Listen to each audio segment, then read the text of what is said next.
Manhattan. They do discuss the put options, but they dismiss it, saying, "We found that the man who bought most of the United Airlines put options had no conceivable connection to Al-Qaeda. Therefore, he could have had no foreknowledge." This is a perfect example of how the official theory dictated what evidence was relevant. With regard to the claim that we were hunting bin Laden prior to 9/11, the Commission fails to mention that he reportedly showed up in July before 9/11 in a hospital in Dubai, where he was treated by an American doctor, visited by the local CIA agent, and the head of Saudi intelligence.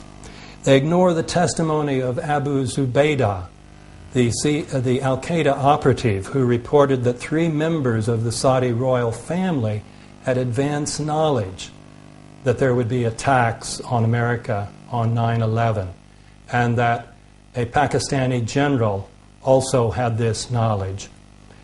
Testimony that tended to be verified by the fact that all 4 of those men ended up dead within a few months.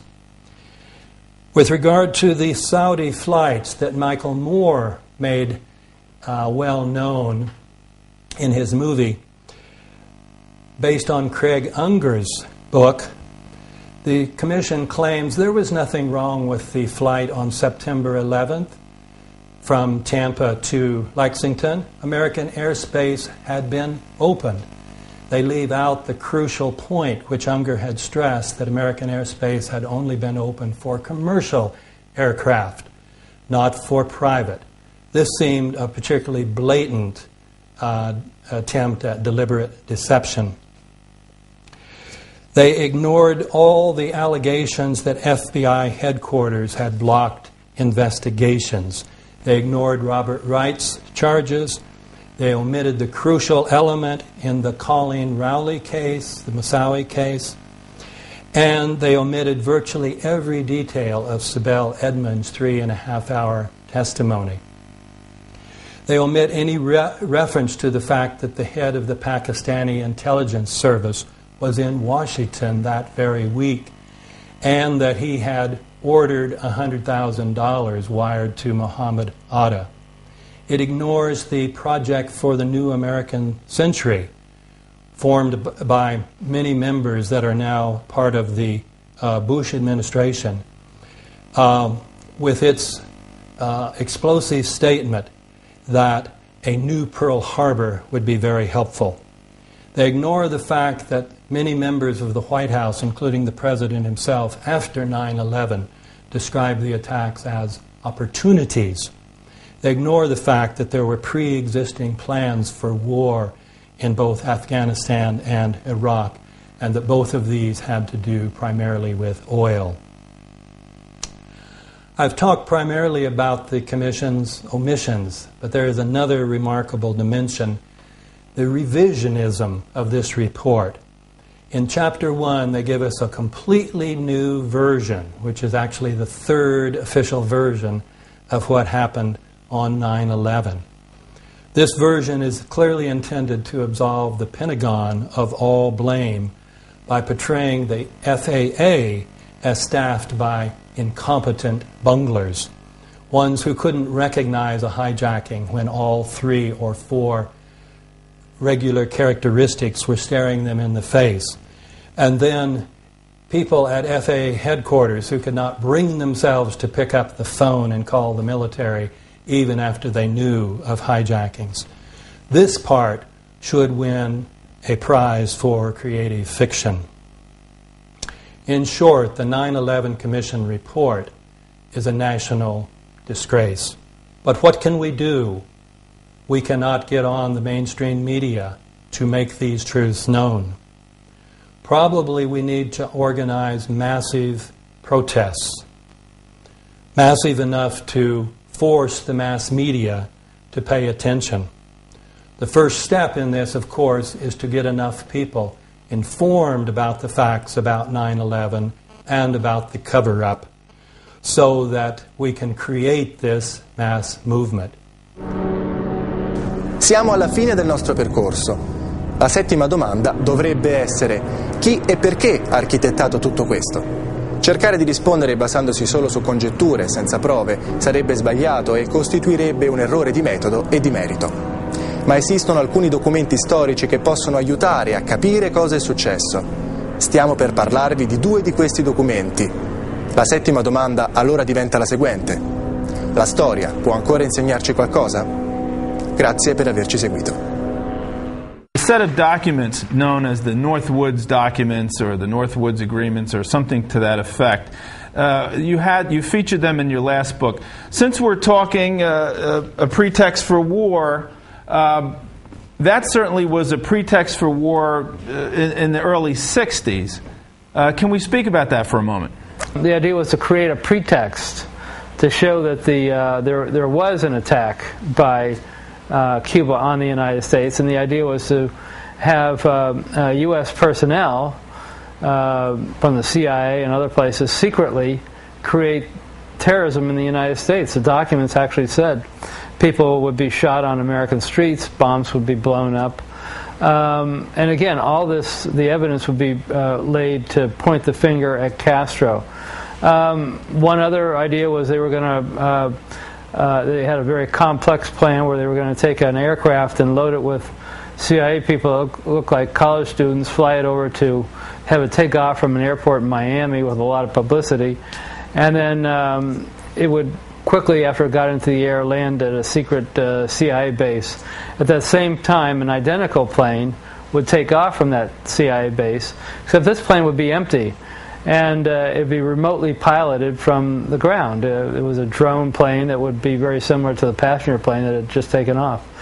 And once the plane was over Cuba, there was going to be a tape recorder that would have played a distress call into a microphone saying help, we're being shot at. And a few minutes later, once the plane was over the Caribbean Sea, after it passed over Cuba, it would have somebody would have pressed a button on the ground, blowing up the plane, and they would have blamed Cuba for killing a plane load of American college students. At another point, they had this idea where they were going to actually John Glenn was going to go into his first space mission around that same time, and part of the plan was that if Glenn's rocket accidentally blew up on liftoff, they were going to plant evidence making it look like that it was Cuban sabotage that blew it up. These were all outrageous plans. They made their way all the way up to Secretary of Defense McNamara. Actually, the plans were all signed by all members of the Joint Chiefs of Staff, and then they went up to McNamara, and McNamara rejected the plan, and that was the end of it. So it never got put into effect, but the fact that you can get all the members of the Joint Chiefs of Staff, the senior military officials in the U.S. government, signing off on a plan that outrageous is extraordinary to me.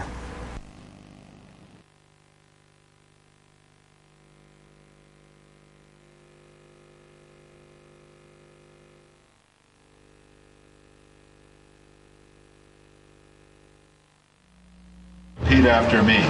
I, George Walker Bush, do solemnly. When George W. Bush took office in 2000, he brought with him Vice President Dick Cheney, Secretary of Defense Donald Rumsfeld, and Deputy Secretary for Defense Paul Wolfowitz, all of whom had served together previously in the administrations of Ronald Reagan and George H.W. Bush.